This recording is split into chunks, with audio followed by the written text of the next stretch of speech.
Hello, hello. Testing, testing, testing.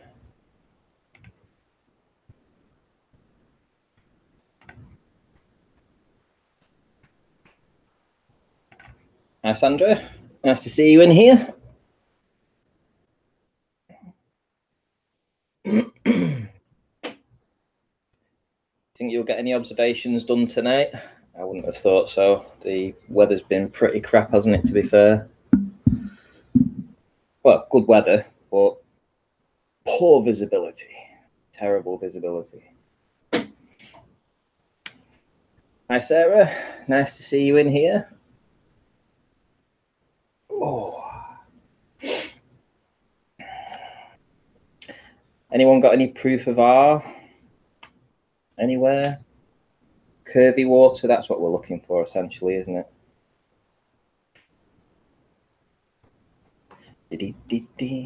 Yeah, it's crap in it. Crap visibility.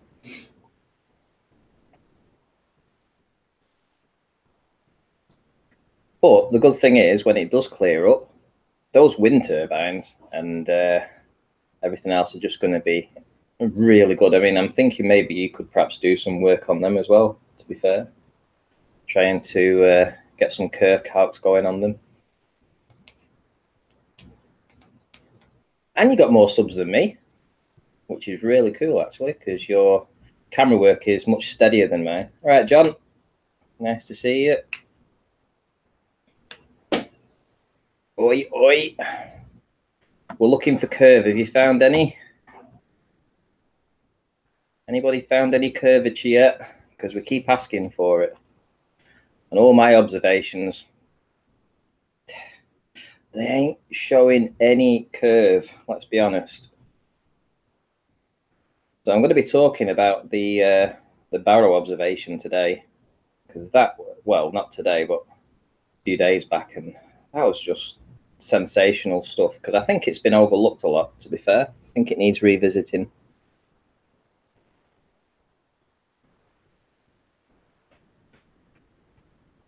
Globusters, hello. Let's check you the real deal. Let's see. Wow. How come? There we go. Why was I not subscribed? And how come you're not a moderator? Well, you are now.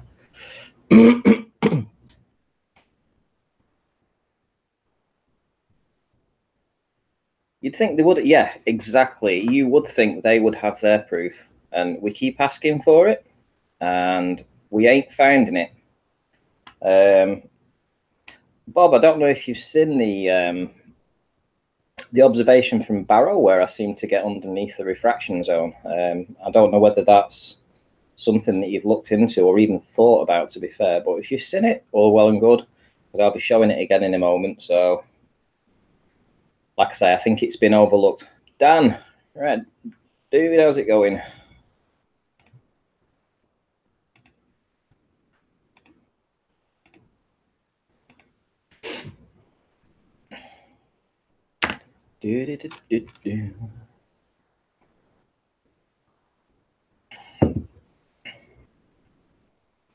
Hopefully you've seen that.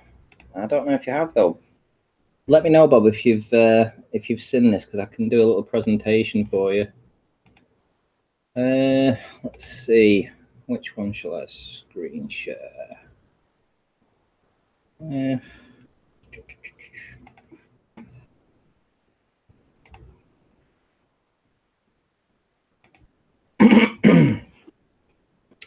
Right, let's get that up.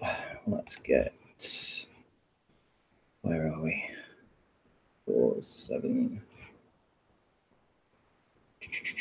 Where have we gone? 3702. There we go.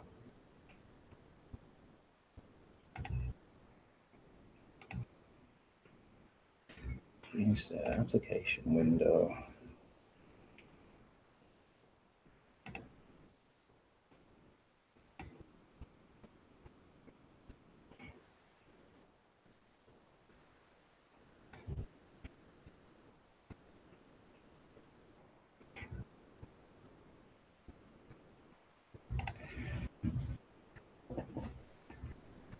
Right. Well, let's have a look at this. Let's show you what I've got here then, Bob, shall we? Because this is, in my opinion, this was the best observation that I have ever done. And it happened on a day when I didn't expect to see it, because literally not long before this, perhaps 2 or 3 minutes before, I'd been at a higher elevation, and I was looking at these buildings and I could barely make them out. And what happened was I lowered my elevation to 1 foot. And as you can see, we're seeing down to the shoreline. I mean, there's a sand dune there that we know is a sand dune there. I've got photographs of these sand dunes from higher elevations. And of course, this is the town of Barrow, with the town hall, the steeple, etc., etc. None of this should be seen. But what's really interesting, and I think it was Arwin that first alerted me to this, was this little notch in the corner of the mountain. And when I looked at and revisited the proofs of this building and what it looks like, there's only actually 2 windows on this building at the side. So what was happening was we was getting the mirage layer. The refraction zone was here. This is where it was. It wasn't above the water as you would normally see it. You can see it again here. It's I'll just scroll in a bit further. You'll see where it's refracting, and it's refracting up. So it's basically pulling this. Well, you know what happens with refraction. It's miraging this underneath. But the interesting point about all this is that the buildings underneath that aren't suffering the fate of this refraction are completely intact, including the sand dunes, the town in the center of Barrow, this building, even this rock. There's a little rock on the water's edge. It's quite a large rock, and it's actually visible in the image here. So what we are actually seeing is we've got underneath the refraction zone. So once you've gone underneath it, I got down to 1 foot in elevation. I was right near the water's edge. This is what happened. It allowed me to see underneath it. Now, it's not been a one-off. I was able to capture it again. Not as good as this, but I was able to capture it again. Let me show you this is a series of images. So I'm just going to scroll through to this particular one, because this is where you'll see exactly what I'm talking about with that building in Barrow. Where are we? Oh, here we go. So if you look at this building in Barrow, this is a clock face on the building. And what's happening is it's stretching and reflecting itself back down on itself. So this is not what this building looks like at all. And even the church spire next to it, that isn't exactly what happens. And I think I've got another image as well. This is the absolute proof of what's going on here. As you can see, the clock face, and where are we? This might be the one. Yeah, this is even better, much more clearer. So all this refraction is happening up, and it's happening at an elevation that's far higher than what we would normally see. We would normally see it just above the water level. But these buildings underneath are not affected at all. Nothing is affected on it. So we're literally seeing from 1 foot across 18 miles, and we're seeing coast to coast, basically. And people always say, how come we don't see the beach? Well, we are seeing the beach here. This is the beach. Here we have the clock tower again. You can see where it's actually splitting away now. So it's almost become 2 complete mirror images of the clock face. And the refraction again is above where I'm actually looking through. So I'm underneath this refraction zone. Here's a very clear image of that rock that's there in this position. Just this is 18 miles. This is what Soundly does. This is the sort of distances that he gets. I'm sure he must be able to see. He must get these kind of observations at the place where he does his observations from, Lake Pontchartrain, but he just never publishes them. Because, I mean, and look at this. And this is the proof with what Arwin was mentioning about the side of the hill. this building, you can see where the refraction had started before, and it was repeating the window. But what's happening now is you can see the clear break where this refraction is, and it goes throughout the whole image across here. But everything underneath that is unaffected. So it's like a clear line of sight. This is, I mean, like I say, I think that this evidence has got kind of, I wouldn't say overlooked, because Nathan has been quite excited about it. But I do feel that it needs a wider exposure, because Anthony Riley was able to see the north of the Isle of Man when he got down to a foot.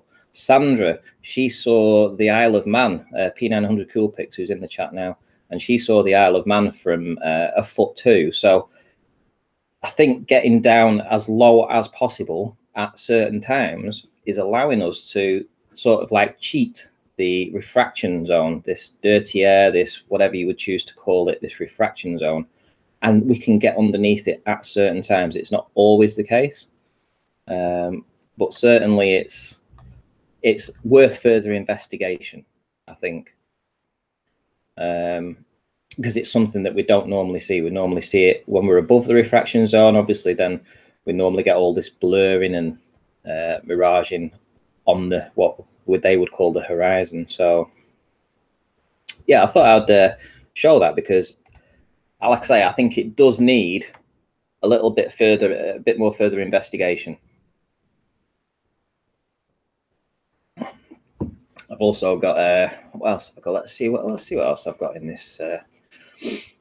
Okay, we've got a boat. This was quite funny. I think it was. I uploaded this to my channel, and this boat is sat on the apparent horizon, and obviously we're looking at this area here, just at the bottom of the boat. It looks like it looks like it's got a little eye there, so I called it Shark Boat.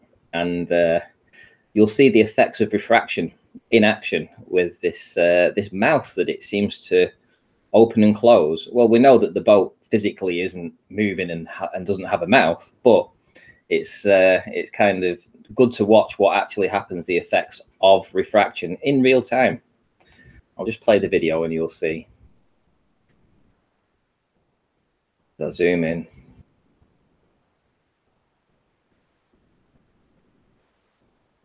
And this is what will happen. I mean, this isn't the boat going over the curve. You know, a lot of people say when it all gets distorted like this, that it's the boat or whatever is going over the curve. Well, no, it's not. It's just in the refraction zone. And this is literally sitting on that refraction zone. And the effect is astonishing. On the next video, I actually do a longer zoom in on this one. Much more steady, I think, as well. And you'll see it. It's like it's breathing, so to speak, but we know that isn't the case. This is just an optical illusion. It's something that Soundly's very good at. He's very good at trickery in this respect.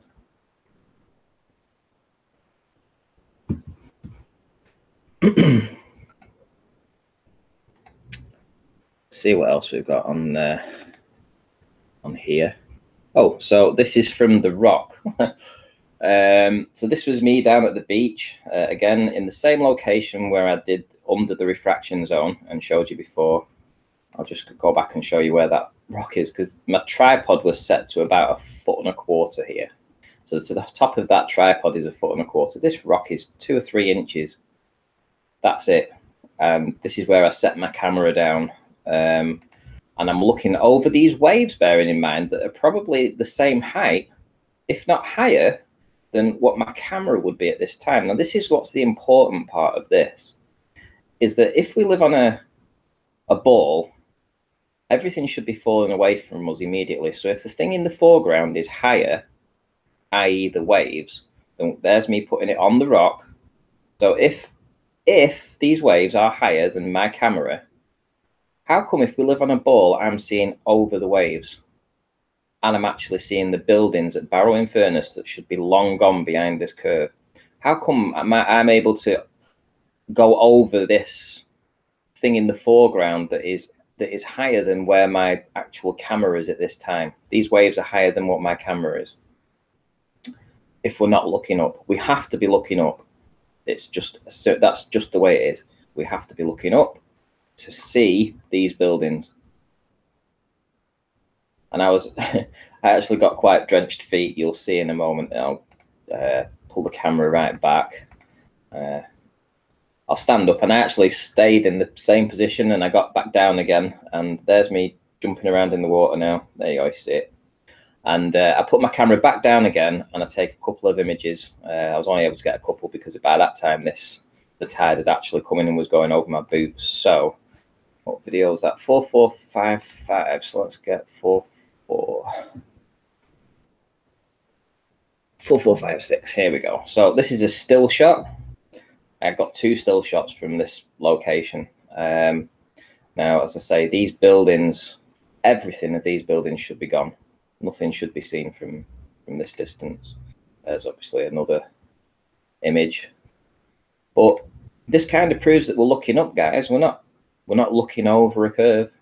It's not running away from us immediately. We have to be looking up because the water is above the height of the waves, which is lower than the camera. So that can only happen on a flat earth. Can't happen on a ball. It's just the way it is.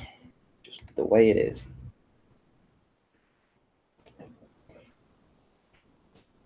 Hey Nathan, are you not a mod in here? Let's go, let's have a look, see. Are you the real? Oh no, look at this. Oh, the trolls are in.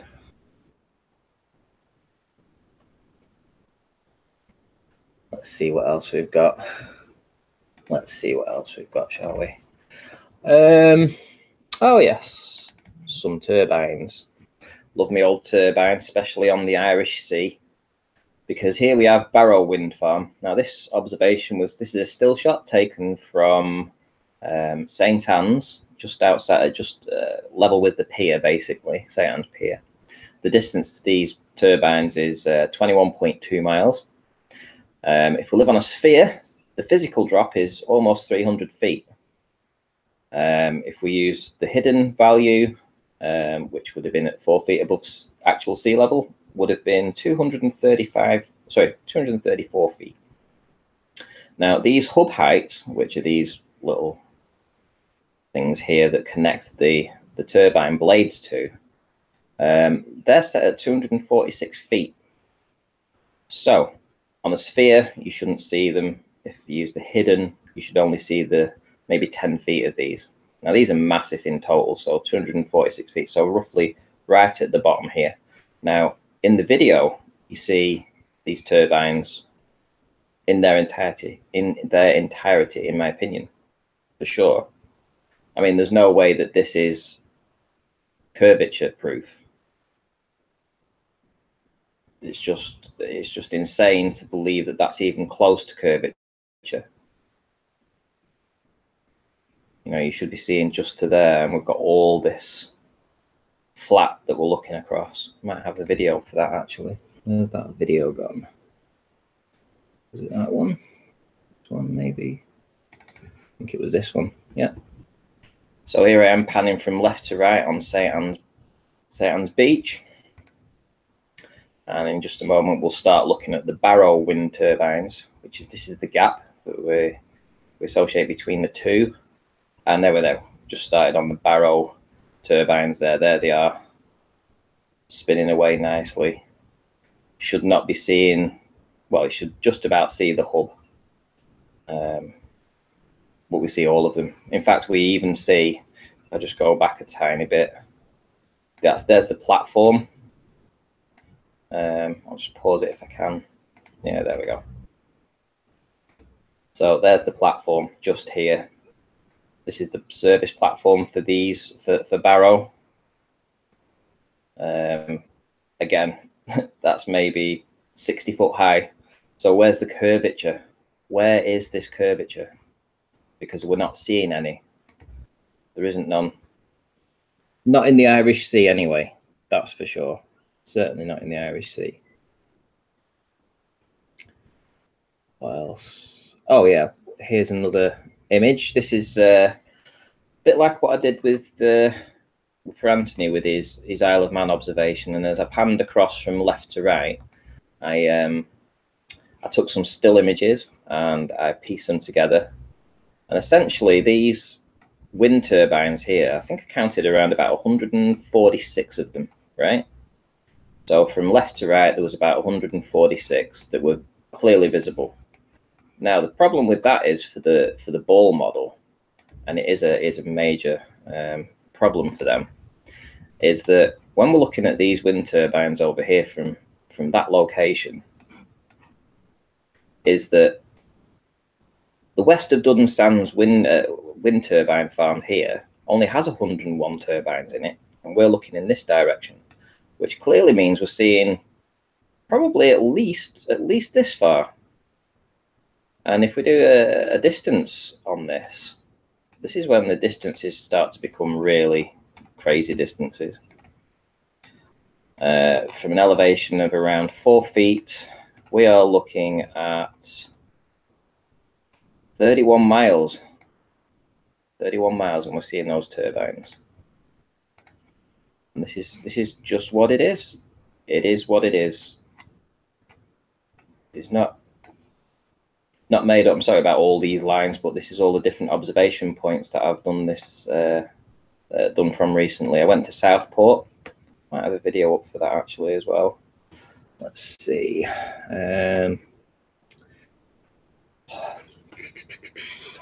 Will it be there? Will be this one? Oh no, it'll be this one. Here we go. So again, this is on the sands. The tide has just left, and I'm following it out. So my tripod was set to about 4 feet. So from 4 feet, I mean, you can't see anything on the horizon. It was in very unclear day. I couldn't even see the wind turbines until I analysed the footage afterwards. So I'm zooming in on this boat that I see on the horizon. But behind it, now that we can get home and analyse this, I can see the wind turbines. I can just make them out. And they're very evenly spaced, and you can see them. Definitely the wind turbines are in the exact place that they would be. I couldn't see them with my own eye, with my eyes. There you go, good shot of it there. Let me take a print screen of that actually and see if I can highlight it, and then I'll show you the distances involved again. You know, this is from the shoreline. Let's see if I can get anything off that. I should print screen that.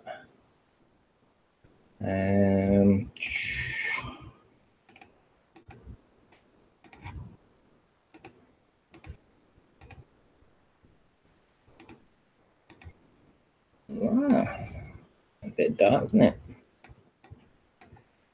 Right, let's see if we can highlight anything on here. Not too well. You can sort of make out a turbine there. I had a better image that I was able to get out of it before, but anyway, I can actually see it. I know I can see it. And the next time I go back, hopefully, when the conditions are a little easier, we should be seeing them all lit up on the horizon. Now, like I say, the problem with that is, and this is the problem for the ballers, is the distances involved, because here's the position where I took the images from. Approximately 4 feet above sea level, and we're looking at distances of 26.5 miles plus to these turbines. Now, if we lived on a sphere, we've got the hump, so to speak, the hump of water that's in the way. But I think on the video, you don't get that impression that you're looking over any kind of hump. If I zoom in, it doesn't look like there's any hump to me. It looks pretty flat, and it looks like I'm looking straight at that boat.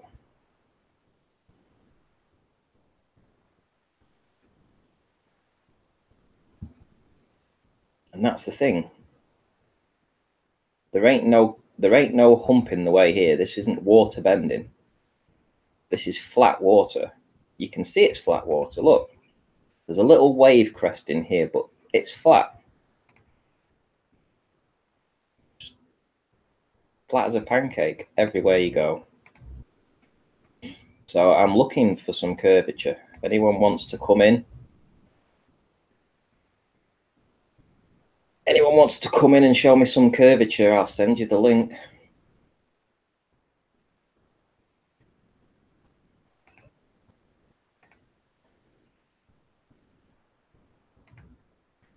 Let's see.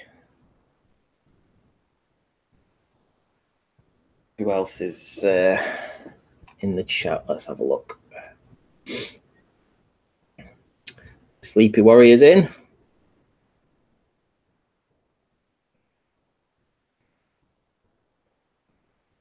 Yeah, we're looking for the curve. That's all we're looking for. It isn't a lot to ask. I mean, you guys have, well, the ballers have been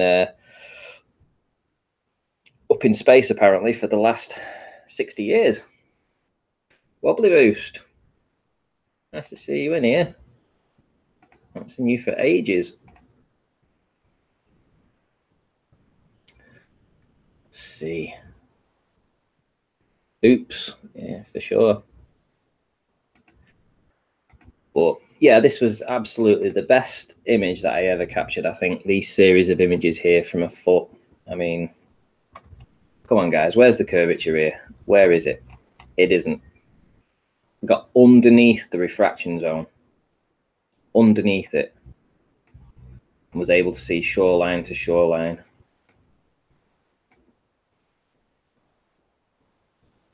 You can see the refraction zone in a little bit. Anthony, you got yours at a 1 foot as well, didn't you? And Sandra did too. I actually thought that was you, you know. I thought you were spying on me. Because it does look like you. Slightly. But where's the curve on this? Where's the curve? The boat. Flat water, it looks flat to me.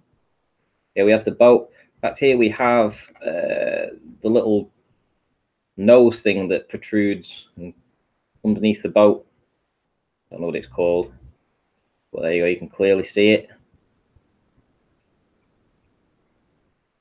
This boat isn't behind any curvature, this one. This one isn't behind any curvature. It's all flat to me.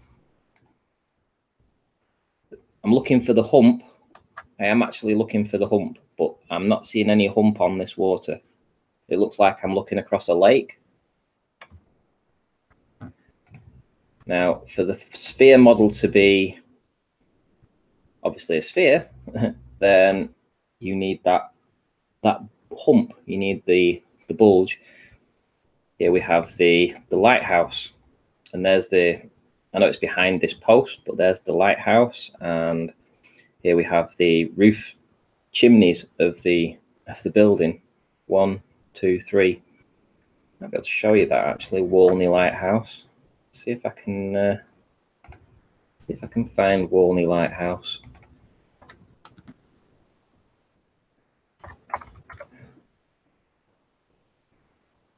Walney Lighthouse images. So where are we? Let's see if I can get one from a different angle.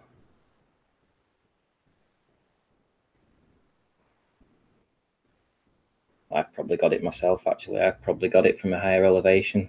I'll have to look for it in a minute.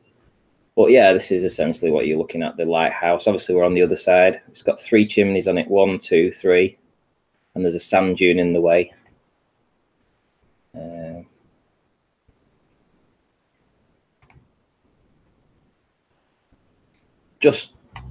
I mean, this is the seawall, Barrow seawall. It has sand dunes, and this is what we're seeing. We're seeing to the sand dunes. You see it on the next couple of images a lot clearer. Like here we go. No, next one. Yeah, there we go. There's a nice sand dune that sits in front of it. Awesome. wonder if I can find, let's see, where would it be? Got so many images, so much stuff, so much work I've been doing on this.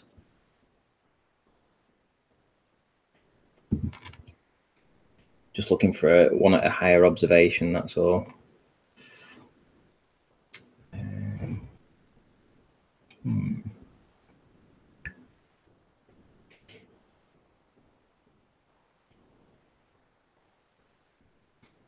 Seems to be on that one. Won't be on 100.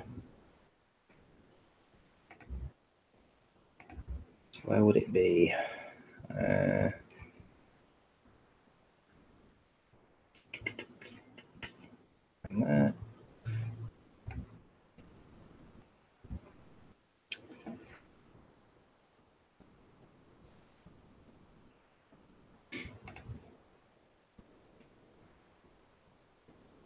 It's not in P9.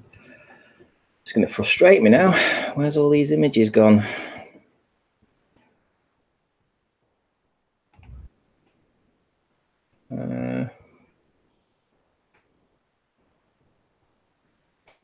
What have I got here? Let's see. Nope.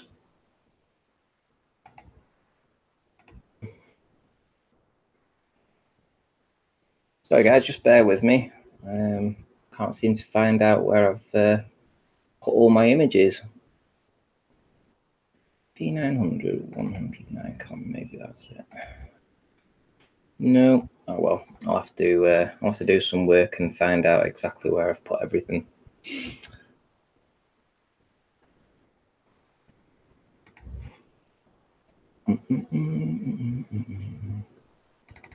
One in there. Nope.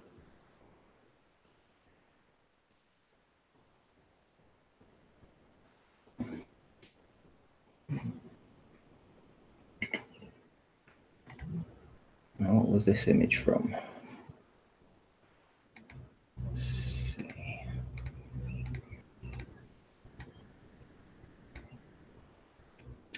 I don't think I actually showed you a video that I did a couple of days ago. I don't think anybody's seen this video. Where would it have been? 27th, perhaps. There.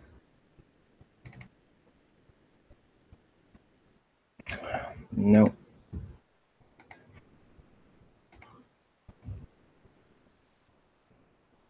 No. Oh well. Guess I'll have to do some more research and find out where I've put everything. So, who else have we got in? Who else? Let's see. Stephen Crumley, FE Viking. He's going to need a bigger boat. Yeah, sure am. Sure am.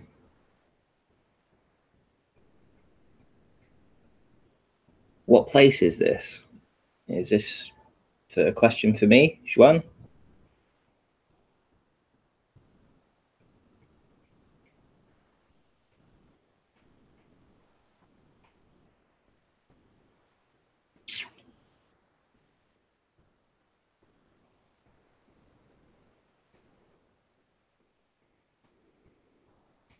It must have been the 26th of May then. Where are we? 26th of May.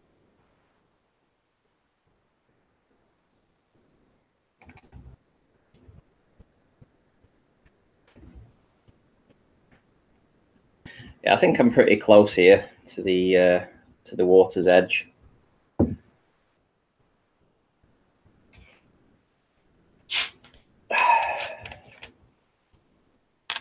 And again, I'm looking over at Barrow.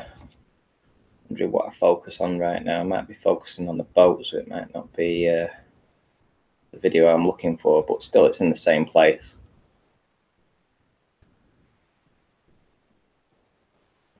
There's me looking at the boat.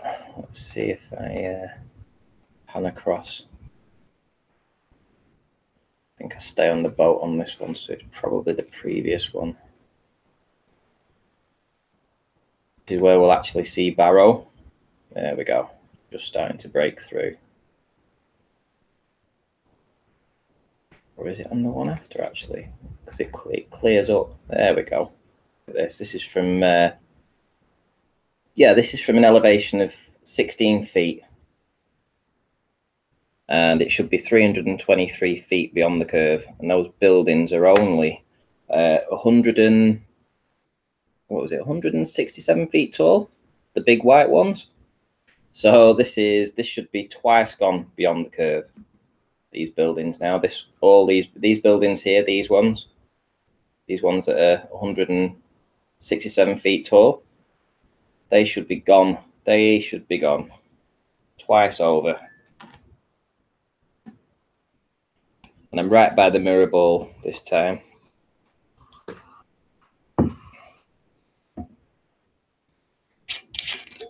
High tide. There's the mirror ball.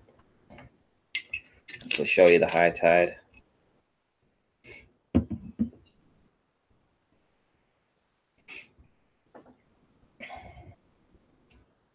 I'm not sure anybody's seen this video. But again, I'm looking for the curvature and I'm not seeing any curvature. This ocean looks pretty flat to me. Across there. Doesn't look like there's any curvature going on the x-axis.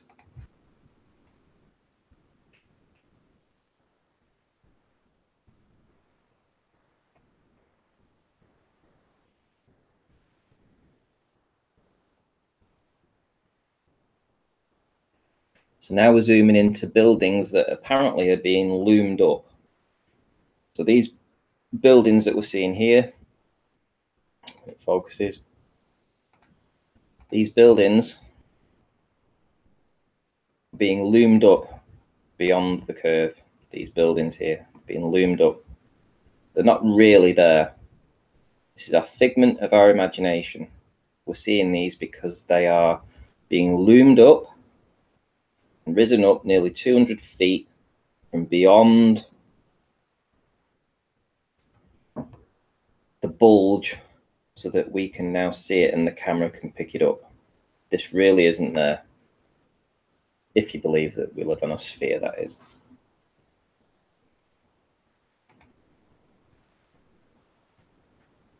And here we have, oh, this one needs showing where I am from here, because this is, again, even further again. So here we are. This was my location. Where are we? Yeah. So here's where I took this observation from, this exact spot there.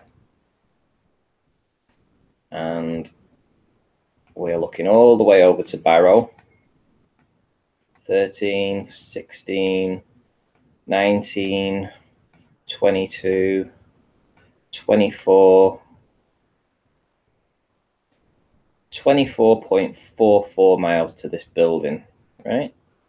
24.44 miles. Now, admittedly, the evidence isn't as clear as it could be, but you can see that the tripod is set to about 3 foot. I am right by the water, and I believe it's about 40 seconds or so when we actually see it. Might be wrong. I'll play the video anyway. Hopefully see it.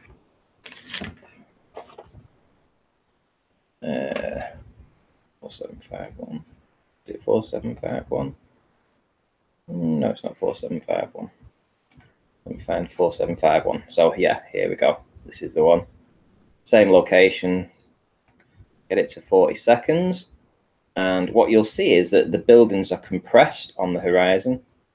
However, there we go.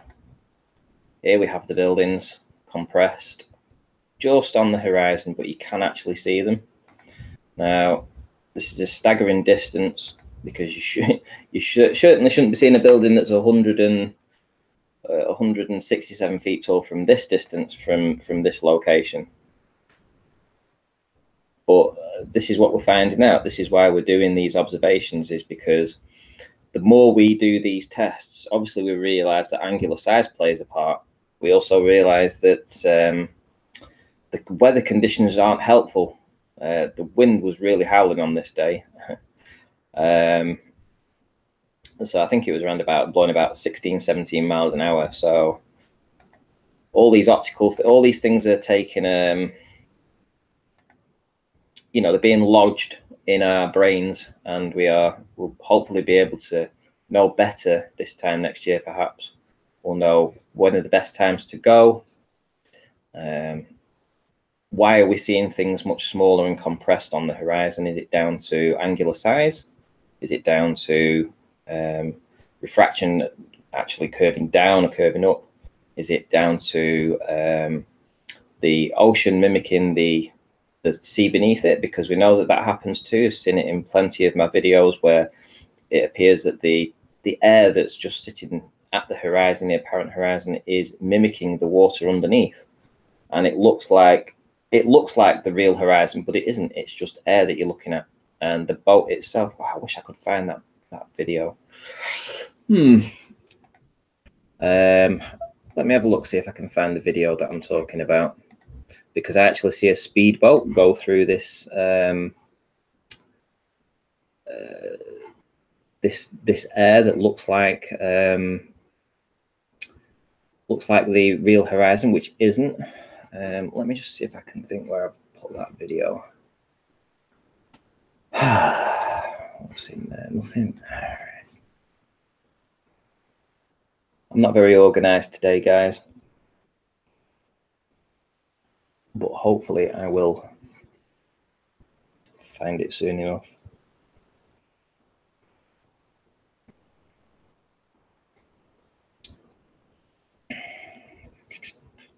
Did we on here? So there was that one. No.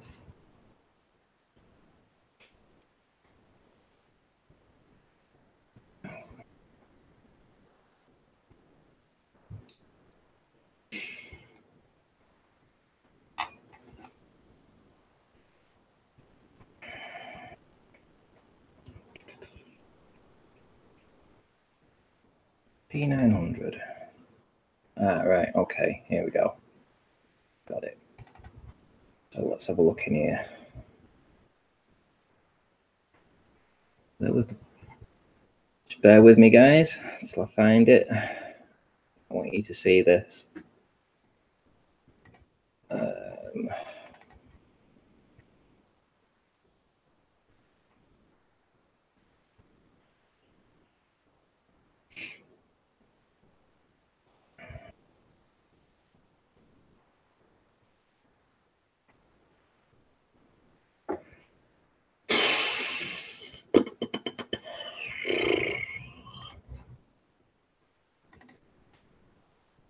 Right, it's not in that one.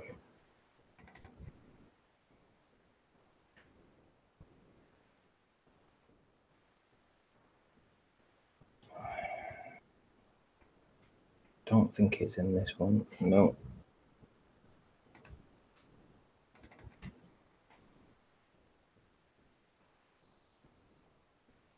Won't be there. It's a little speedboat. I'm looking for a little speedboat. Was it here?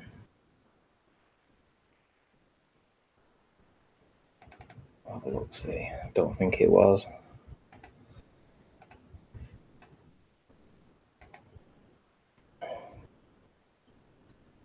No. It's just going to be one of those days that I have to struggle to find what I'm trying to show you.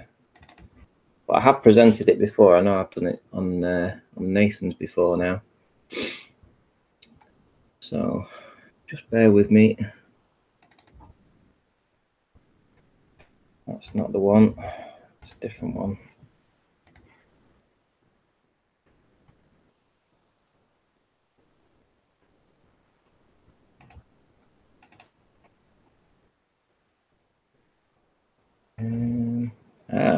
This rings a bell. Could be it. So, yeah, here we go. Here's the water mimicking, well, the air mimicking the water underneath. You can clearly see that this isn't real waves at the horizon, the apparent horizon. You can see that clear as day. It is the air that's mimicking the water underneath. So it isn't really the real horizon. The real horizon is, well, we don't know where the real horizon is. All we can say is that what looks like the horizon, this waviness at the top, isn't water. It isn't the horizon at all. We can say that confidently. You can see it clear as day that this isn't what's happening.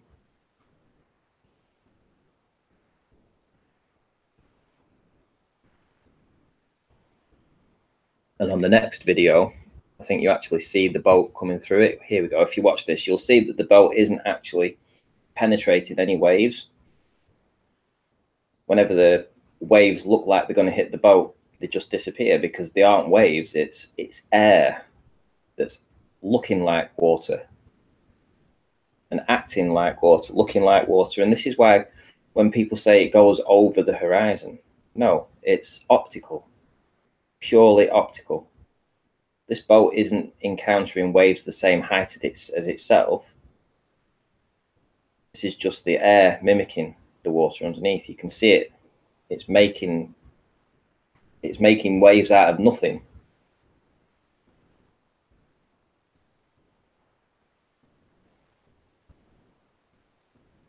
And all this boat is doing is just on a flat surface. That's all it is. You can actually see the waves, the wake from the boat here. And you wouldn't see that if this was a solid curvature of the Earth. If these were the real horizon and this was the real waves, you wouldn't be seeing the wake from the boat through the actual waves. It's just air.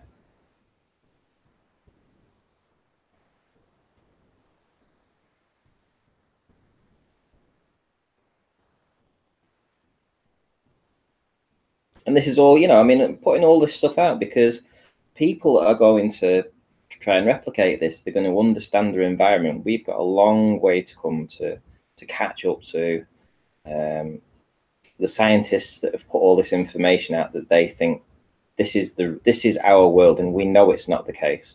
So we've got a lot of research to do with doing stuff like this. Individually, it's exciting, it's nice, it's new, but when it gets replicated and we understand it more, we can start answering a lot more questions about where we actually live. And that's what it's all about. Because we're being lied to. It's as simple as that. They never went to space, we know that.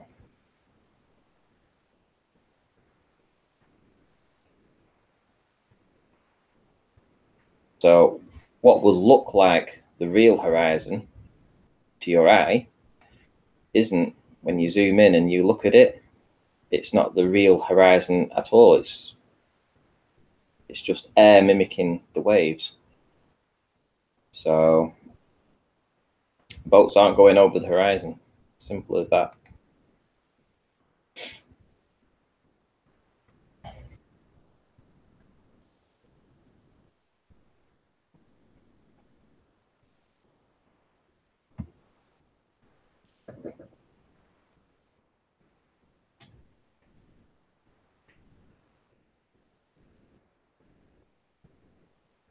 The bowlers only rely on Jem.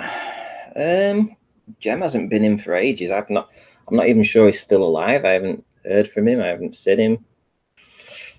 No idea what that guy's up to. I did think he was somewhat honest when I first started on this this journey, but he's as bad as the rest of them. I'm sure they're all paid. They're all shills.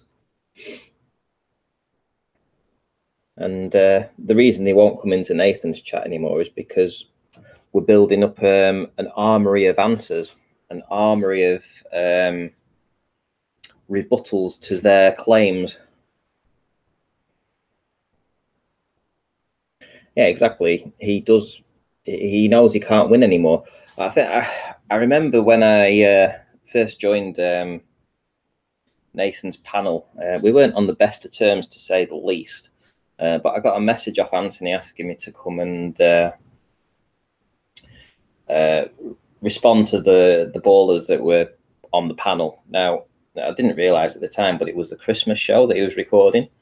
And I think there was about probably 6 or 7 ballers in there. And at the time, it was just a complete whitewash all the time with the ballers. They'd come in, they had this argument, this argument, this argument. They'd come in and they'd take over the show.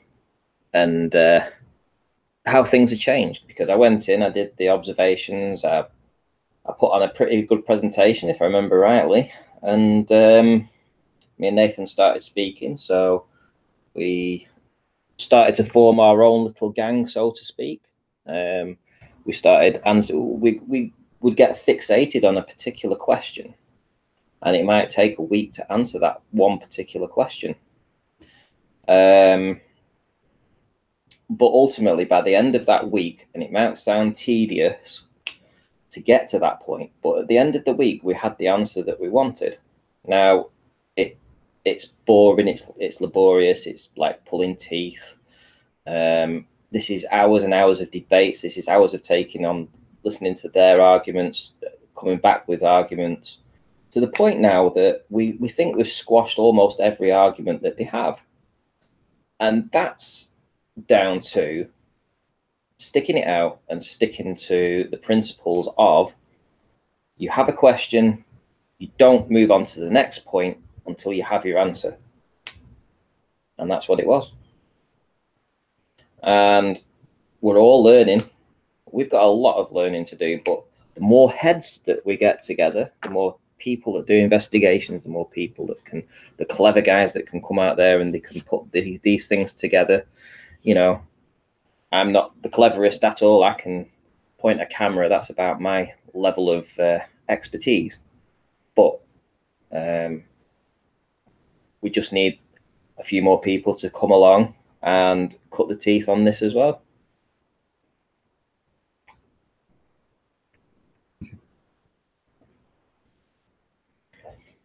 The ISS moon transit, what is it? Exactly. I mean, there are some questions that we need to answer for sure. I haven't even looked into the moon. I haven't looked into the sun. I'll be honest, I mean, I've got my own opinion. Let me show you some images, actually. Here we go again. Going back to the old P900. Look at this for some sunset images. Now then, this is my theory.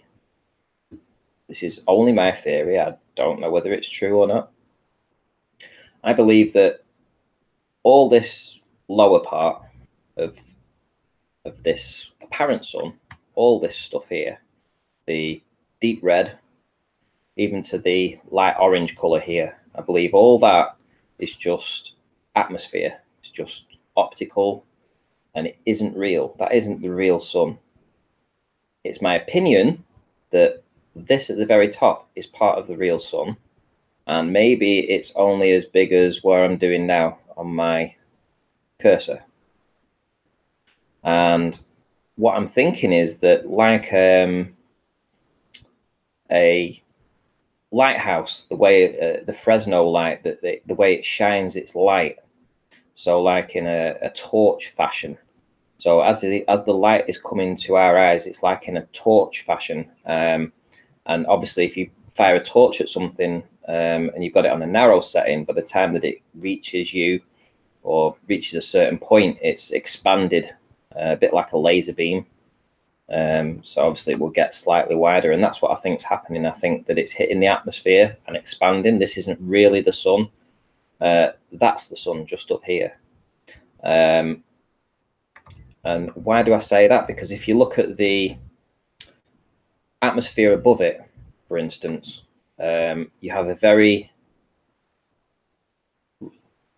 similar spot above it, which looks like it's a direct reflection or something, some kind of reflection off something. I can't say what. This is just the way it appears to me. And it appears that the light itself is localized. It has to be, because if the sun was setting going away from me right now, which is essentially what would be happening, then all this area here where my cursor is now, this darker area, and this darker area here, that should be lit up brightest of all, right? This should be lit up like a Christmas tree. This should be lit up like a Christmas tree. If we lived on a sphere, obviously, and it was actually setting. However, the way it looks to me is that it's just like if you had a light on your wall, sorry, on your ceiling. You have a light on your ceiling without any kind of light shade on it or anything like that. So it's just a pure light. So let's say you've got it set it at 40 a 40-watt light bulb on your ceiling, and you have a ceiling that's 50 meters wide. Well, you're going to get a small portion of the ceiling that's lit up, and the rest of it's going to be dark. So if you imagine that there was obviously this isn't what I'm saying at all, but I'm just trying to show you what I'm trying to explain is that if this was a light bulb, say, and this was a light bulb, and this was the ceiling, this is the exact effect that you would have. It's identical to what you'd see how a light bulb would hang against the ceiling. You'd have a hot spot right above on the ceiling, and then you'd have the light dispersing to the sides. And then at the furthest point on the ceiling, it would be dark. Now, let me show you on another image. This is the next image in the set. Now, clearly you can see, hang on, where are we? So yeah, so here we have a very, very prominent spot here that is directly above this.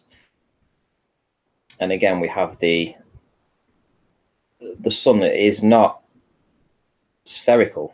It's got a straight edge here, and it's got a straight edge there, and it's a different color down here. So this has to be atmosphere. All this bloating of this sun is just atmosphere. That's the real sun at the very top. That's its reflection as it would sit on a ceiling. And the rest of the ceiling, so to speak, isn't being lit up. Now, this isn't how you'd see it on a ball. If this isn't how the sun would set. This isn't how it would look.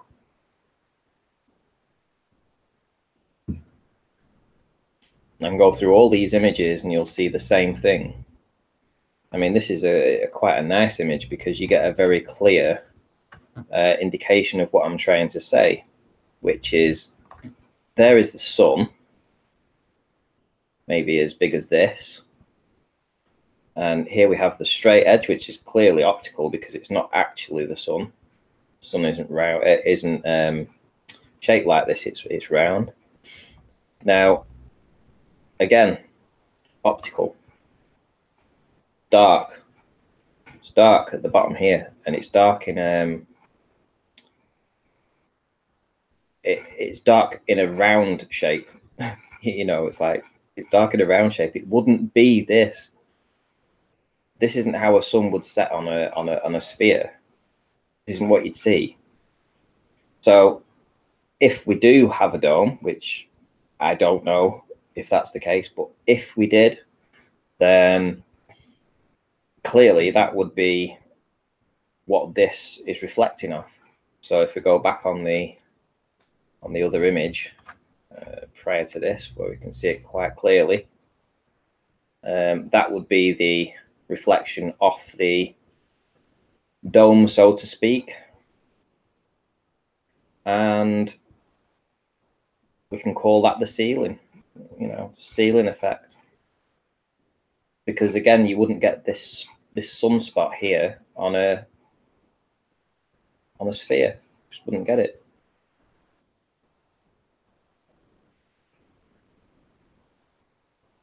And this is what we need to understand. We need to understand what's going on. This is clearly just my opinion on this. I have no way of backing up any of this. I have no way to prove it. But if we don't ask the questions and we don't put it out there and people don't look into it and perhaps think a little bit out of the box, then we're never going to get the answers, are we? Because we know we don't live on a sphere.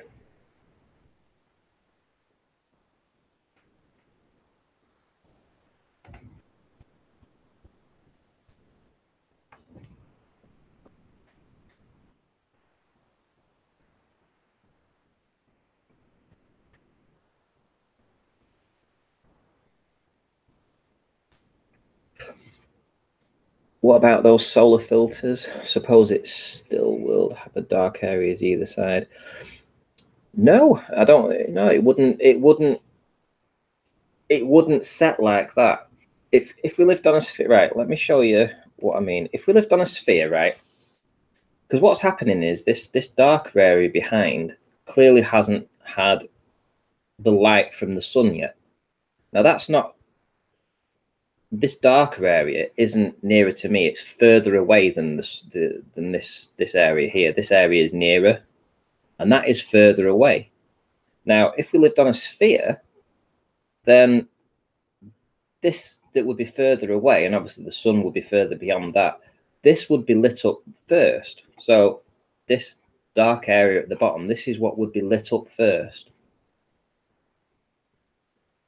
And you wouldn't get a heat spot here. It just wouldn't happen. This isn't what you would see. I did a video. Oh, I keep saying this now, don't I? I did a video. Let me see if I can find it. Again, P900. Just trying to think, where would I have put this one, because I actually filmed the sunset and I did a panoramic, and as I panned around and I showed how dark it was in certain areas and how it was just illuminating a certain area.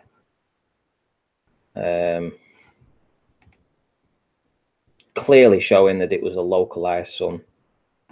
I just need to find that particular video. I wonder if it's on my... No, it wouldn't be on there, would it? Oh, just bear with me. Let me see if I can find it.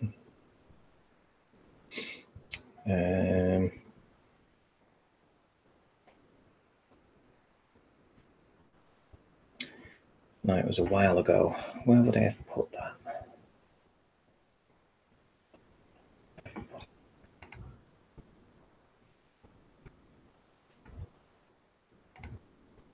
Right, SPC.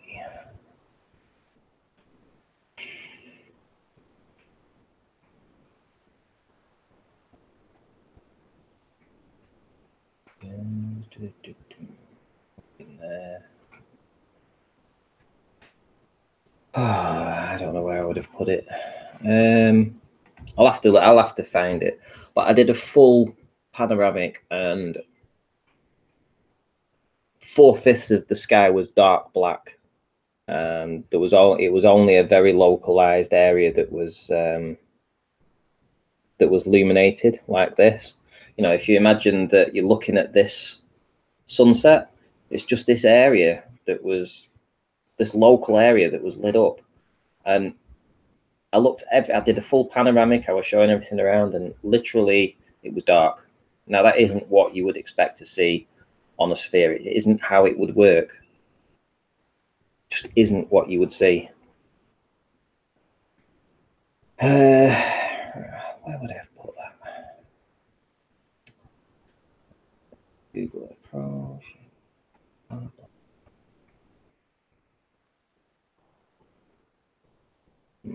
I'll have to find it again. I think. I don't think it's on. It's on here. Well, here's an interesting phenomenon. I can go along and I can capture this every single day without fail. Now, this is a rock that's sort of like semi-buried in the sand, right? And what I'm doing is I'm getting myself into the same place, same location, and filming this rock. And this is the image that I'm seeing. Now, I could say to you, like I was saying on Nathan's, I could say this is a black hole. I could say that. No, I'm going to, but I could do, and I could say there's a black hole in Blackpool, appeared out of nowhere. Here's the evidence, right? Now, to most people, 90% of people, they would believe that. Now, with Soundly, what he does is he gets into a very similar position too. If you look at all his like Pontchartrain stuff, especially with the causeway, he gets himself into a very similar position every single time. Now, this is my opinion that he is getting these optical effects of apparent curvature simply by going to the same place and repeating the same observations. Now, I've got this particular thing, 3 or 4 different videos, 3 or 4 different days. I can go to the same place and I can capture this every day if I wanted to.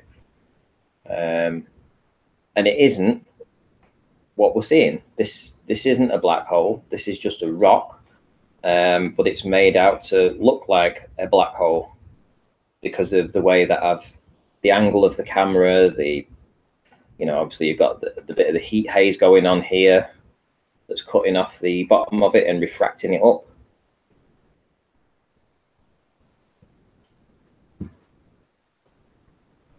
What else do we have here?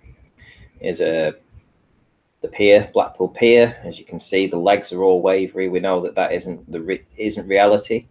So here's the other thing, right? Why is it always that the ballers say that when it starts acting like this and it starts to go out of focus and all wavy, that's it going over the curvature of the Earth, right? Well, if it was going over the curvature of the Earth, wouldn't it just be a sharp going over the curvature of the Earth?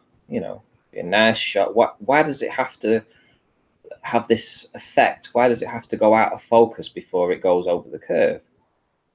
Because that isn't how you would see something. If you saw something going over a curve, you would just see it go over the curve. It would be nice and sharp, and there wouldn't be any of this optical wavering going on.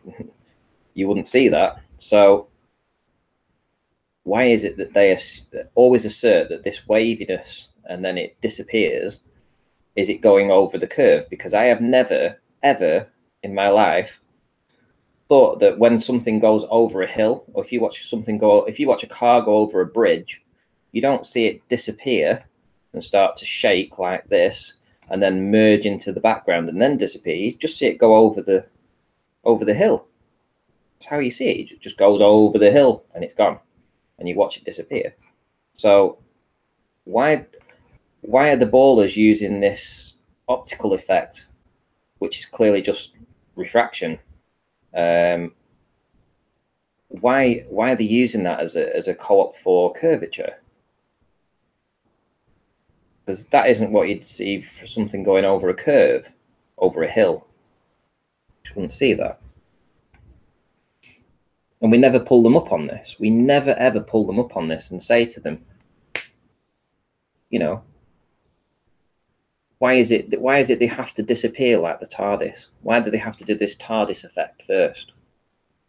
Why can't they just go over if it's going over the curvature of the Earth, why don't they just go over the curve like you've seen that demonstration of that guy showing you the boat disappearing in the distance and it just goes over the hill and down? Well, why don't we just see that? Why does it have to merge into the horizon first? But we don't pull them on this, and we should do. We're dropping the ball a lot.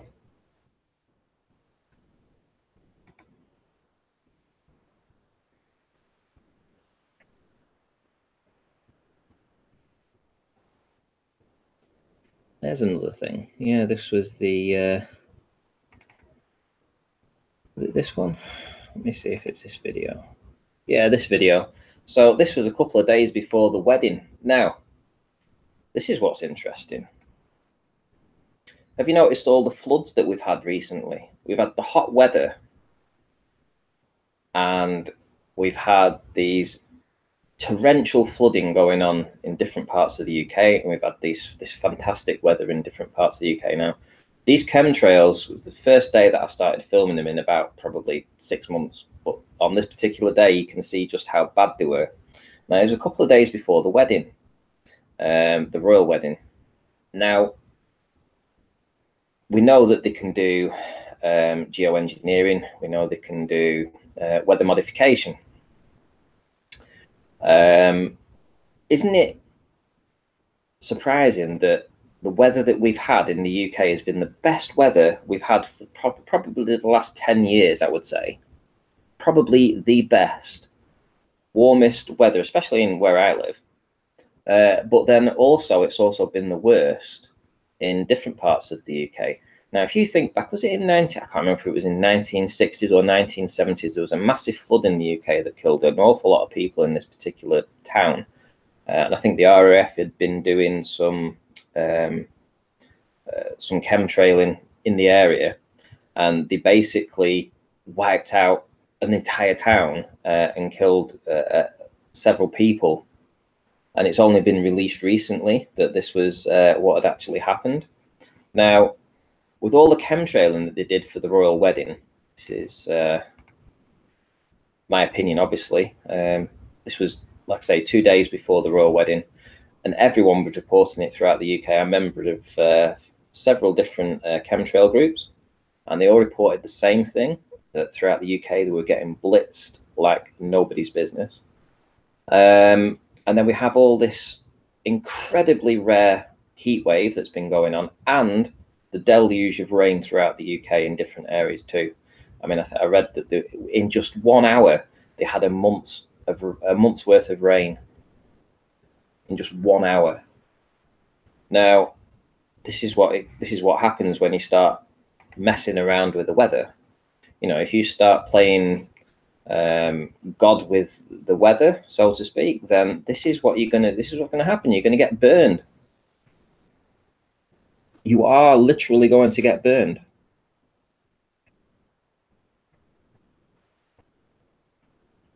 And the royal wedding was a great success. Apparently, it was nice for the bride to turn up on a nice warm day.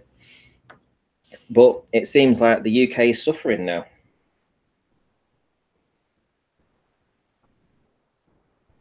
That's what it seems like. It seems like the UK is suffering for the geoengineering that they did a week and a half ago,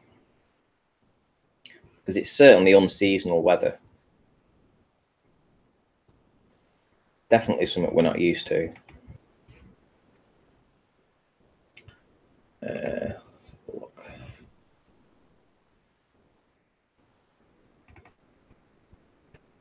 Why can't I find? Not it. It's really going to bug me if I can't find that sunset video.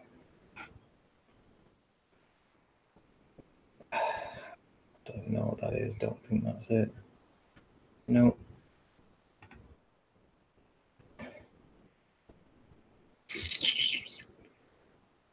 Where would I have put it?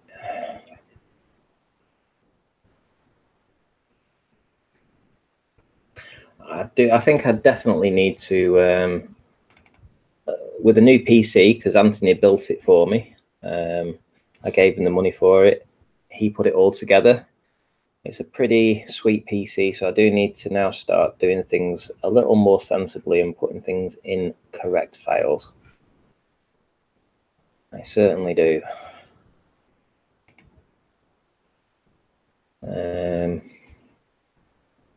Just so much stuff to go through. So much evidence of flat. Just unbelievable. What have we got here?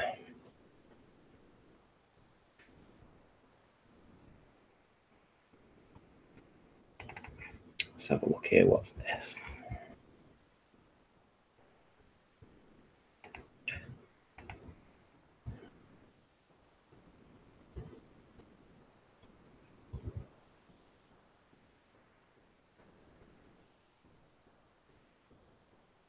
this is what we've had for the last few days. It's like we get this weather that you can't see through.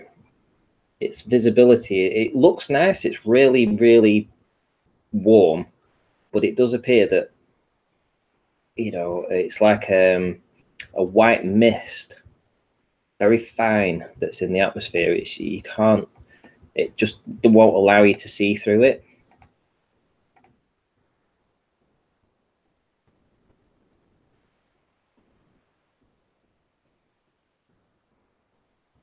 There we can see, there we can actually see the clock tower. Or is it the clock tower? No, it's not. There's the chimneys of Barrow. Sand dunes. There's the clock tower there. There's the lighthouse. That's the lighthouse there. You shouldn't see any of this. Ain't no curvy water. Ain't no bendy water anywhere to be found. Well, it's a shame I can't find all my stuff. I have a load of stuff to show you. I wish I've got it in. What have we got in here? Let's see.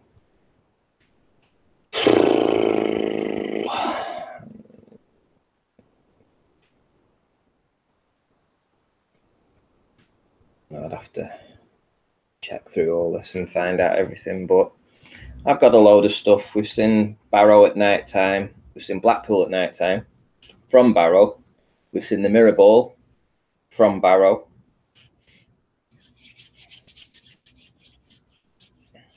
That was it, John. RAF rainmakers caused the 1952 flood. Exactly. Hang on, I'm going to click on that link actually and show you this. On August 15th, 1952, one of the worst flash floods ever to have occurred in Britain swept through the Devon village of Lynmouth. 35 people died as a torrent of 90 metric tons of water and thousands of tons of rock poured off saturated Exmoor and into the village, destroying homes, bridges, shops and hotels.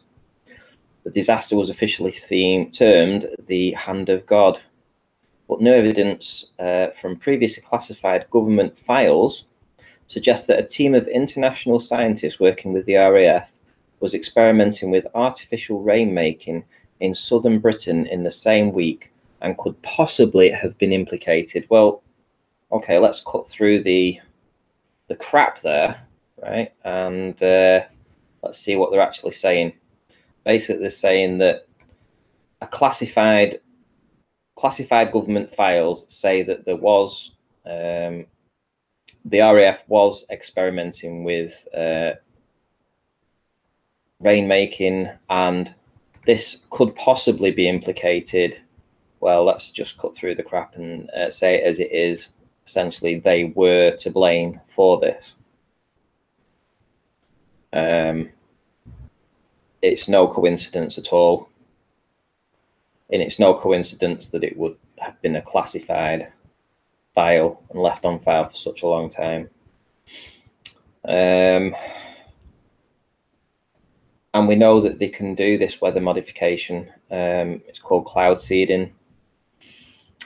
If you think in America, they're doing all kinds of cloud seeding and weather modification over there. Absolutely. You just need to look into it, be open-minded. I could go into it and tell you all about it, but you guys can do some research for a change.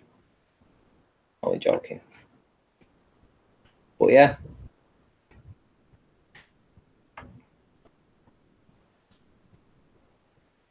Yeah, the droughts that they have over there, you know, there's ways that Monsanto, for instance, the way that they acquire land and things like this, and the GMOs and stuff. There's ways that they get farmers off land that have been previously very fertile, and that's by making their crops fail. So if the crops fail and they can no longer financially sustain the property, suddenly a big company comes in, offers them some get out of jail free money, which they take, and then suddenly the rains return and the fertile land is now producing again, and the people that bought the land are happen to be very well connected people. And that's what's happening in America right now. You can research that for sure.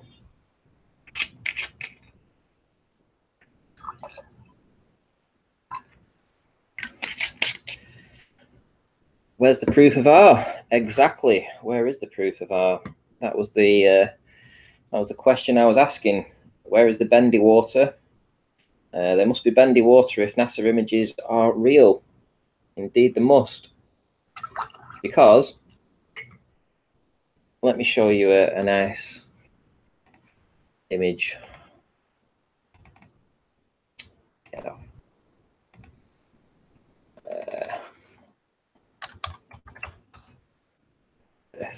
Here we go. So here we have a beautiful image of the Earth. If you believe in the sphere, this is your go-to image. This is what you believe in. This is what you believe is our reality. Now, we know that there is an awful lot of water on the Earth. We know that there is less land than there is water. And if we look at this object that is portrayed to be where we live, it is round, very round and very curvy. And if we look over here, for instance, we have a nice patch of ocean that is very curved. Now, it doesn't matter if what you're told the Earth looks like underneath, without the water on top, is any. In fact, let me show you what I'm talking about. So, Earth without water. So, if you believe, right, this is how the Earth would look without water, right? But that isn't the image that we are shown. We are shown a sphere with water going all the way around it, and it's round. So water must curve. It's as simple as that. It doesn't follow the shape. It doesn't have, if this is the Irish Sea here, where my cursor is now, if that's the Irish Sea and it's all flat, right? This area of land is flat here, right? And we have water that's lying on top of it, and it's flat because I'm filming it all the time and it's flat. So if this area is flat, then that wouldn't look like the image that we see from NASA, because NASA shows a nice round Earth. It doesn't show any flat edges, right? So that's the thing. If we disprove that water does not curve, then that either disproves that we don't live on a ball and discredits NASA, or we live on a flat sphere, flat plane. It's that simple. It really is that simple, because this is apparently what the Earth would look like if it didn't have any water on. So the fact that we see the Earth covered with water and it's round means that all water must conform to a curve, and it all must be due to apparently gravity, etc., all that kind of crap that we listen to. So disproving the notion that water can curve is our primary goal, because once we disprove that, we can discredit this image, we can discredit the Earth from space, we can discredit all this nonsense here, this image here. We can discredit it all. Once we show that there is no curve on water, all this can be done away with. This nonsense is rubbish, because that's what it is. And that's why I keep going out and I keep filming the flat water, because you can't have NASA showing you images like this and saying this is a real image from space, and at the same time having the Earth without water. You can't have the Earth looking like this. You can't have it. You can't have them both. You can't have flat areas here where the water's flat, and you can't have the NASA images that show you a round Earth with lots of water on curving. You can't have it.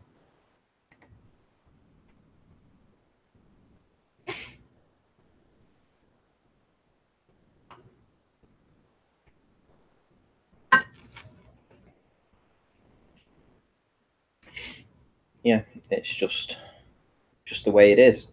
So, like with Dell, for instance, you know, he's going out and Poncho Pete as well. I mean, I've not spoken to Poncho Pete for a long time. I haven't spoken to Dell for a while, but I think he's hanging around with some very dubious characters over there. But that's for another debate, I suppose. But yeah, I mean, they are still looking for the curvature over water, which is the right thing to do. You've got to ask the question, where's the bendy water? Where is the curve? Because you disprove that water can't curve. You prove the flat Earth. It's as simple as that.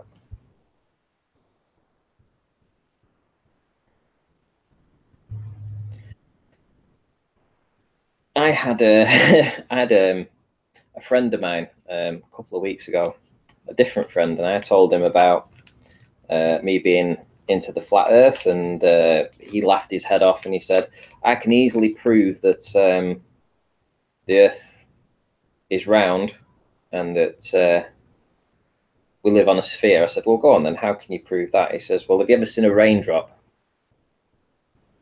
I said, "What do you mean a raindrop?" He says, "Well, have you ever seen a raindrop?" I said, "Yeah, I've seen a raindrop." He says, "Well, it's round." He says, "And it's round due to gravity." I couldn't stop laughing. I honestly couldn't stop laughing. Within 10 minutes, he didn't want to debate it anymore because I was tying him up in knots.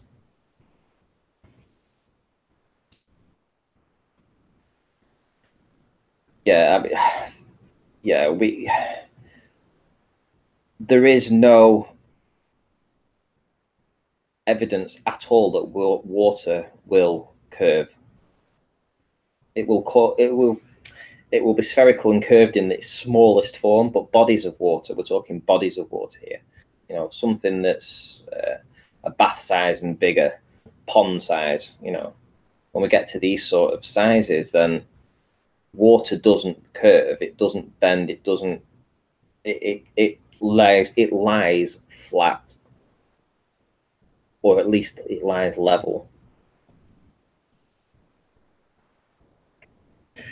Well, I think you're coming to the wrong place. Can see the curve from here because I don't think anybody in the chat can actually show you a picture of the ocean curving that can be independently verified. We can show you what NASA says the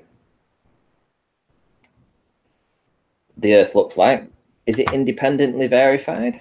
Absolutely not, because this is another question, because all the other agencies in the world, Russia, China, those that have apparently gone to space and have the capabilities to do that, or at least low Earth orbit, they all show the same thing. So it's all one big happy family. All the, I mean, Isa, fantastic musical artist, especially with his song "Welcome to the Show," because essentially that's what it is. It is a show. If you think that really Russia and America are fighting to kill each other, no, not at all. They're all singing from the same hymn sheet. They're all just actors. They're all in the same great act, so to speak. It's all just to keep the fear porn going.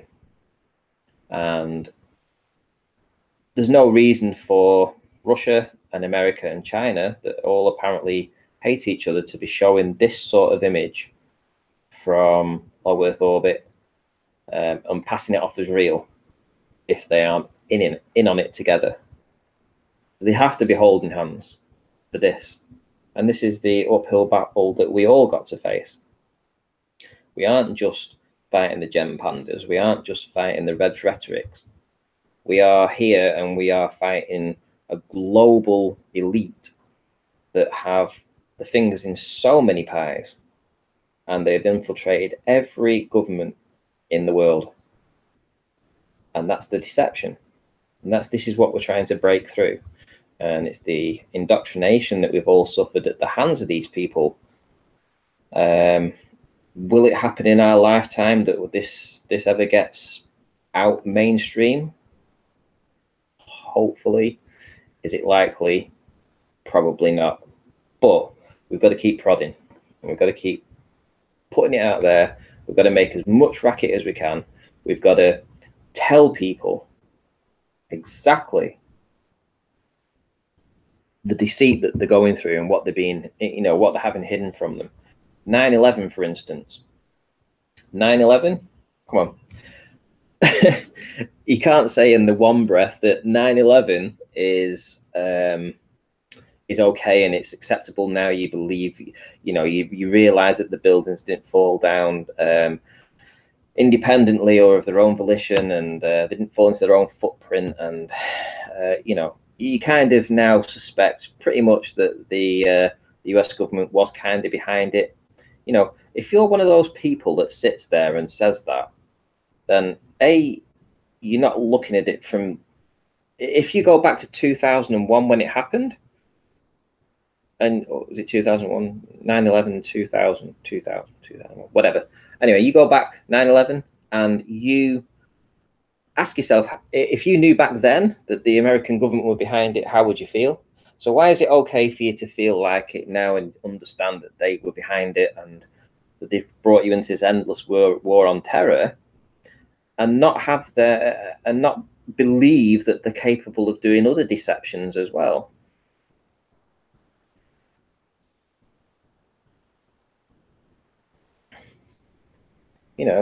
Because you can't say that you believe in one thing and not the other, because these are the people that you're dealing with. You're dealing with people that are protecting something, an industry. It is an industry for them, for sure. I mean, they've got the armies to feed, right, and the weapons to buy, right? It's more of the weapons to buy. If you think that it costs $3 million to build some kind of bomb, then you're ridiculous. You're kind of retarded. It doesn't cost that at all. If you think that they're actually deploying them, for instance, who's to say? We don't know. We only get reports from different people. It's very few independent reports of all these bombings that go off. We don't know what's going on. We don't know the money that they're spending to send these astronauts into space. It's all one big industry for them. And it's all about keeping the finances coming in. If you look into things like the oil and the gas and the stuff like that, I mean, these oil wells that ran dry 100 years ago, they've replenished now. It's not a finite resource. This was just a little story, a porky pie that they told back in the 1800s to put the price up of the oil, because once they realized that it could be used for transportation, it was like, hey, we've got to make more money out of this, because if we knew that we can get this oil and it's just like pulling water up from the ground, then nobody's going to want to pay for it. If they make it a fossil fuel and they make it a finite resource, it's going to run out, then obviously they can put a premium on that and charge you accordingly. And that's what's happened. And in everything that we've learned, we need to unlearn.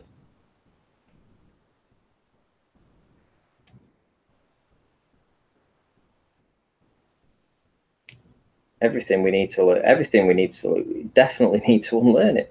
And if you think about how it is today in trying to get a job, now my partner, her 2 children have just taken their GCSEs. My son, he's taking his GCSEs next year, and it's all down to you get your maths, you get your English, and you get a science, right? So as long as you get them 3, you're pretty much set to get a job. So basically, it's the level of indoctrination you have to get in your brain to be able to regurgitate is mathematics and science, right? The 2 things that we are fighting against.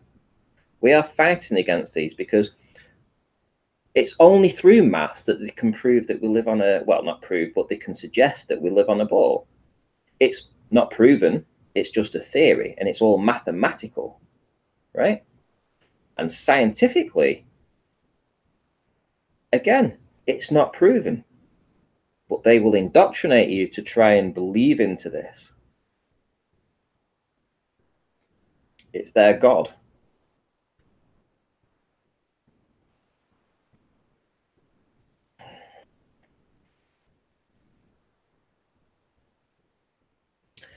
The great unlearning process, indeed, it certainly will be. Like I say, will it ever happen in our lifetime? I don't know. I just know that there are a lot of dedicated people out there that are banging the drum pretty damn hard. Bob from Globebusters, he's asking the questions each time he does a show. He has something new to show. I mean, that when he had Paul on the plane on, and he showed the moon landing and the junkyard apparently where it was filmed, absolutely fascinating. I'd never come across that, where he was able to, I mean, just Paul on the plane obviously found this information out, got in touch with Bob. He had the platform to show this stuff from, and it brought it to a whole new audience of people that would never have seen this. Now, this is where the support of people comes in. You know, all those people that are putting shows out, all those people that are doing research, all those people that are doing their own independent experiments in their own way, that, you know, go out there and just do it. You know, it might not be to the scientific method to do it, but guys like who are we thinking of now? I can't remember his name. He went and he filmed his wife over the 7 Mile lake, right? Things like that. Okay, now it was essentially a wife and husband team, and they decided to go and just try it, just see what they can do. You know, you go to one side of the lake, I'll go to the other, and I'll see if I can film you. You know, and boom, there she was, right down at the water's edge. Taboo conspiracy, I think it was, perhaps. Might have been, yeah, something like that. Yeah, it was Taboo conspiracy. Thanks, Bob. So yeah, a wife and husband team, you know, probably people that, you know, have their own jobs in life, you know, that are interested in the flat earth, but want to take time out of their life to go and do stuff like this. So it's something that they probably enjoy doing together. And, you know, they're passionate about this. And the only way that they get any kind of support from this is through the people that will A, subscribe to them, B, watch the stuff, and C, interact with them and help them understand what the next experiment might be, or where they can do things better, you know. And there's no funding out there, let's be honest. There is no funding for any of this. Just this weekend alone, I mean, I've probably spent £50, maybe more, in petrol just alone, let alone all the food when I'm out going to here, there, and everywhere, and then the time making all these videos. I know it sounds like I harp on about this, but it genuinely is. It's a passion, but it's not free, and it's certainly something that I'm going to continue to do just for the passion of it. How long I'll be able to do it for, I don't know, because you know, this is just it's going to come a point, obviously, at some point where I'm going to say to myself, I don't need to prove this anymore. There's only so many times I can go out and film the wind farms in the UK, in the Irish Sea. There's only so many times I can go and film Barrow, or you know, this, that, and the other. And there's going to come a point where I won't be able to do these experiments simply for that point, because once it's done, it's done. But other people need to do this stuff. Other people need to go out and they need to, if they have the opportunity to get hold of a decent camera, just when you're out there, just think to yourself, well, okay, what would Ranty have done in this situation? I wonder, you know, just go and have a go. You know, just put something down on the other side of a lake and see whether you can see it. You know, just just experiment. Just go out and do it, because the more people that do this, the more channels that open up, the more people help each other, the more evidence we collect as a community, the sooner that we can make inroads into this deceit and lies that have been told us throughout our entire life.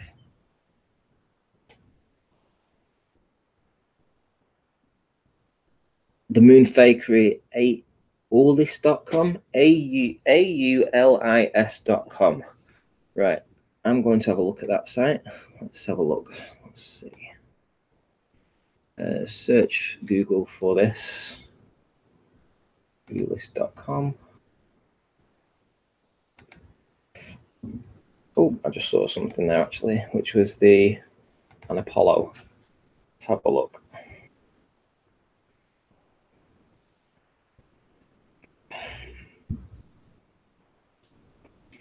I think we're on the right page. So what have we got? That was that junkyard thing. I just saw something then. How's it gone?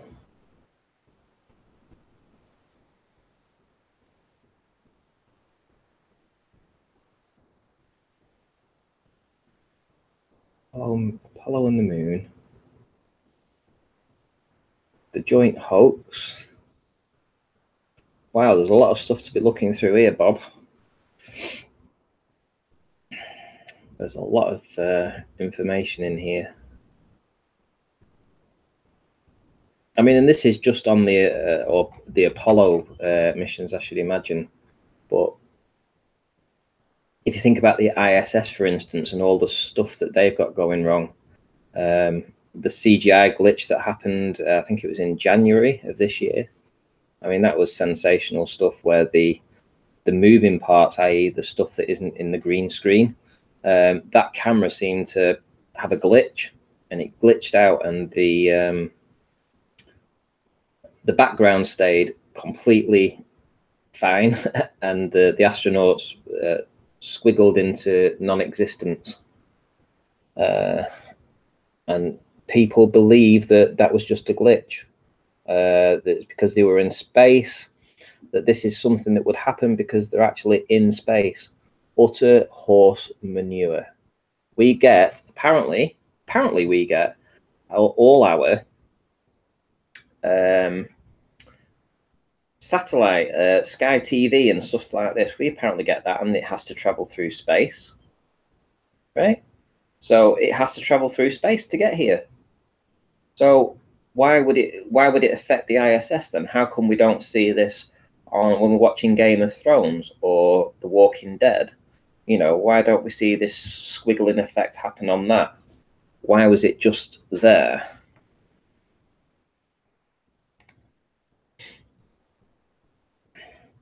Yeah, the moon landing. Yeah, he's comic fantasy for sure. I mean, come on.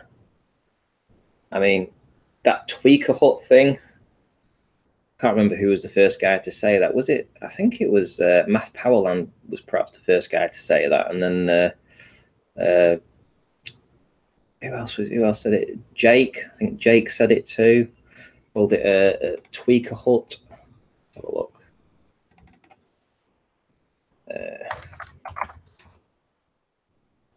Look. Oh, it was a homeless tweaker's hut, wasn't it?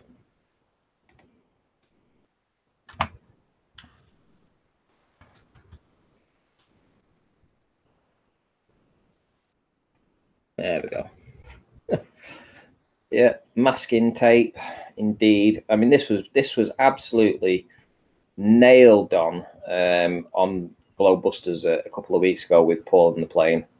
I mean, he did a fantastic job in exposing all the stuff that they had going on here. I mean, they even used some of the stuff that was bent. They used on different landers and stuff. I mean, who believes this shit? Come on, really? Mind you, I suppose it served a purpose at the end of the day, whatever the reason was. Obviously served a purpose for the elites.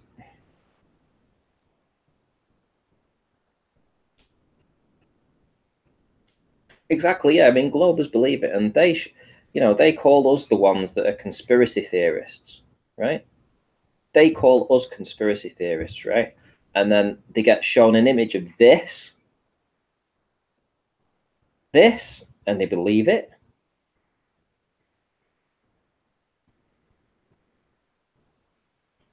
You know, there was a comment that somebody said in a chat yesterday, and it stayed with me actually because it was quite funny. And they said they responded to somebody. So let me suppose now I was talking to Anthony. So I'm talking to Anthony, and I say, "Shush, shush! Listen to that! Listen to that!" What? Says, no, shut up, shut up, shush! Did you hear that? That sonic boom? That sonic boom because you're spinning at 1,000 miles an hour. He didn't get the joke. He didn't get it. But if you're talking to a baller in the future, I suggest you drop that one in, because essentially we should all be hearing a sonic boom 24 hours a day. That's all we should hear is sonic boom after sonic boom, boom, boom, boom, because we're traveling at 1,000 miles an hour. I don't hear any sonic booms. The only time I hear a sonic boom is when a plane actually flies over at 1,000 miles an hour.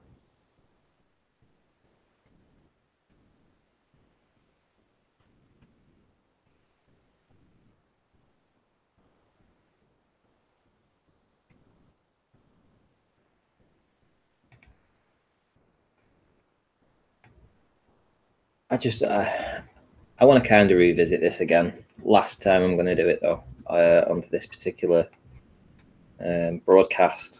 But this under the refraction zone was just phenomenal. Getting down to 1 foot from 18 feet, and the refraction is starting right here, but it's refracting up rather than down. Normally it happens down, and it stops us from seeing all the stuff that we would expect to see on a flat plane. And the ball has always come back with, well, that's the curvature of the Earth. But in this particular case, we actually see the flat Earth. We see the refraction zone because it's happening here, and the mirroring that's happening because these windows, these two windows, there's only two windows on this building, and it's being mirrored up. So we've gone underneath this refraction zone, we've gone under it, and we're looking across, and we're seeing down to the shoreline.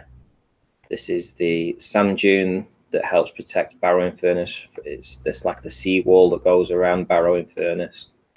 We can see the refraction zone. It is running through the image here, just here, but we're seeing underneath it. That's why we're seeing the sand dunes. That's why we're seeing individual buildings on the floor. And this is, I mean, this rock, it's unhindered by the refraction that normally goes on when we're above the refraction zone looking across. Normally we're more than a foot high. Normally we're 6 feet high and we're looking across at something, and then we're looking into the refraction and we're seeing all the distortion on the lower part of the image. In this particular case, and in Anthony's case and Sandra's, we've gone to a foot in elevation, and we've got underneath this refraction zone. So we're now looking at it from an unnatural position, because nobody goes down to a foot in height to film something that sort of distance. And we've gone underneath the refraction zone, and this is the imagery that we're seeing. because we're not being affected by the atmospherics. To prove that that's what we're actually seeing, I'll show you a few still shots further on, and we'll see that the clock tower, which is the town hall of Barrow-in-Furness, starts to double up on itself. There's the clock face, there's a secondary clock face, and it's now repeating and going up. It's extending and going up, so it's refracting the other way, and the buildings underneath are untouched. We are beneath the refraction zone, so we're seeing across a flat, level water line, which is 18 miles of water, and we are seeing directly to these buildings because they are unobstructed by the refraction. The dirty air that we would say is in the way normally is not in the way now. That's why we're seeing these buildings. And people, like I say, Anthony and myself, and Sandra, P900's Coolpix, were actually experimenting with this new technique, and we're finding that this is not just a one-off. This is happening more and more. We're getting under the refraction zone, and this is what we're able to see. Here you can see where the building is no longer repeating the windows, but you can see the break in the roof where it's splitting away. I mean, this is obviously a reflection of this, because that's how the building actually looks. It's like a slanty roof and two windows, and they have the slanty roof, but it's no longer repeating the windows, etc. And we are underneath this refraction zone, so we're seeing across a flat, level ocean. We are looking directly at these buildings and this shoreline and this sandbank and these buildings. We're looking directly at them, and then we are bypassing the refraction zone by getting underneath it. And I can't stress enough that if you've got a P900 or any kind of camera that can see at distance, try and get as low as you can, because you might not see it every time, but when the weather conditions are correct and you've got the right type of conditions to just do this, you can actually get under the refraction zone. Never thought it was possible. It's kind of counterintuitive, totally unexpected. But it's something new for the flat earthers to start looking into and working with.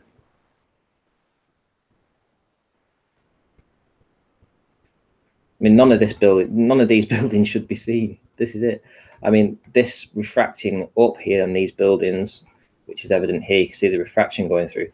These buildings are 167 feet tall, and they're on the water line. Literally, they make submarines, and they have to be right on the water line to launch the submarines. So most they're no more than 190 feet in total height. The curvature calcs say that none of these buildings should be seen.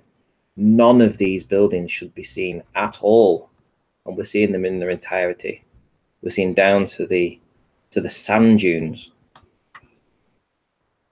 There ain't no bulge on this water. There ain't no curvature. Water isn't conforming to the image that NASA throw at us day after day with the spherical Earth and the blue marble. Because if the blue marble is correct, then all water must conform to the curvature calcs. They must all be curving, which means that if we're seeing water this flat, somebody's lying. Now, I'm not lying. I have a video of me doing this. I have the video of me doing it, and this is the still shots I took straight after. Same location, exact same imagery, everything. So I'm not lying. I ain't got the skills to do this CGI stuff. I'm not getting paid $30 million a day. I'm just a guy out with a P900 and a lot of wet feet when I go down to the beach. But, you know, we're making a wave, and we're making inroads into the deception. And this is what it's all about. Going out and getting your feet wet.